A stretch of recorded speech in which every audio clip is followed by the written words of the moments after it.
Here's one for you now. Scripps News Literacy Week brings together high school journalists from across the nation, and students in Bozeman joined in as well, investigating missing and murdered indigenous women, a tragic case that hit all too close to home.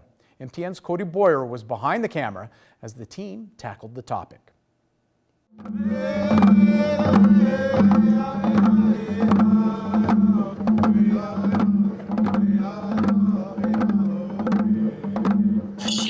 Everyone's heart. She was just that person. Selena Not Afraid was just like any other 16-year-old Montana girl. She's just the person that brightens up the room. To Taza, she was much more than that. We would go hang out at the rims or go eat somewhere, maybe go bowling. While the story of Selena hits close to home for many Montanans, for those who knew her best, it is deeply personal.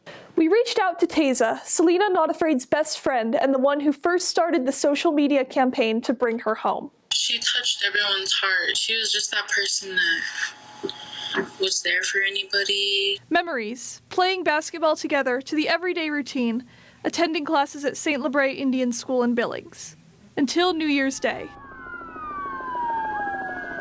Bighorn County Sheriff Pete Big here says after getting conflicting stories, detectives re-interviewed witnesses. That begs the question, why was she not found sooner? But so many questions surrounding her death remain.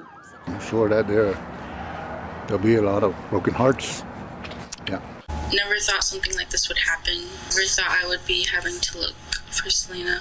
Not Afraid went missing outside of an I-90 rest stop near Billings on January 1st. Selena's friends and family took to social media immediately. Everyone would just post, hope for Sal,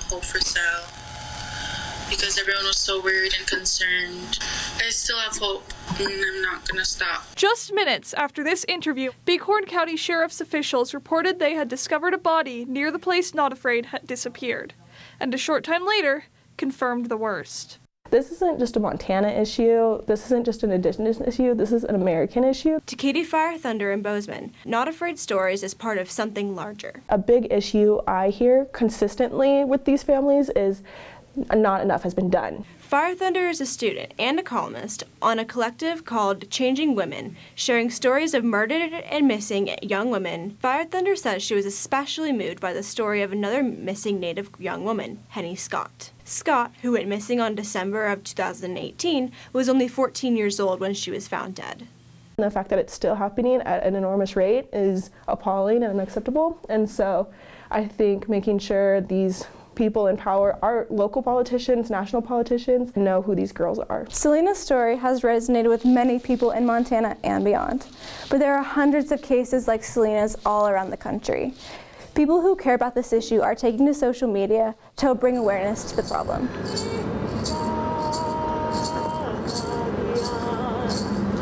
Zachariah rides at the door as a sophomore at MSU and a member of the American Indian Executive Council. It's not going unheard of, and it's being spoken of like around all Indian country. Rides at the Door says the problem of missing and murdered indigenous women is an epidemic. I've grown up in a family of women, basically, with my mom, my two older sisters. Just having that feeling like, what if they're next? It's terrifying. It's been a week now since Selena Not Afraid's body was found about 3/4 of a mile from where she was last reported seen. Members of the Bozeman community gathered to honor her legacy, as well as the legacy of thousands of other indigenous women that go missing every single year. Not Afraid's story has garnered national attention, adding support to Montana Senator Jon Tester's campaign to improve resources for the missing and murdered indigenous woman crisis. Tester also took to Twitter shortly after investigators found Not Afraid, saying in part, "Charla and I are heartbroken for Selena's family and friends." I think just talking about it, sharing the stories is super important, and honest, like the littlest things can make a difference. There is hope.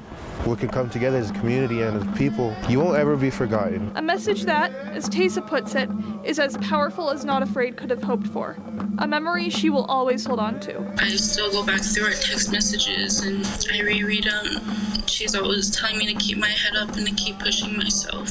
Thank you for letting her story be heard all around. In Bozeman, Olivia, Adele, Andy, Brooke, and Kelly, MTN News. Without thinking of you. without missing you. Now, Not Afraid's family has announced they will be working with a private investigator to look further into Selena's case.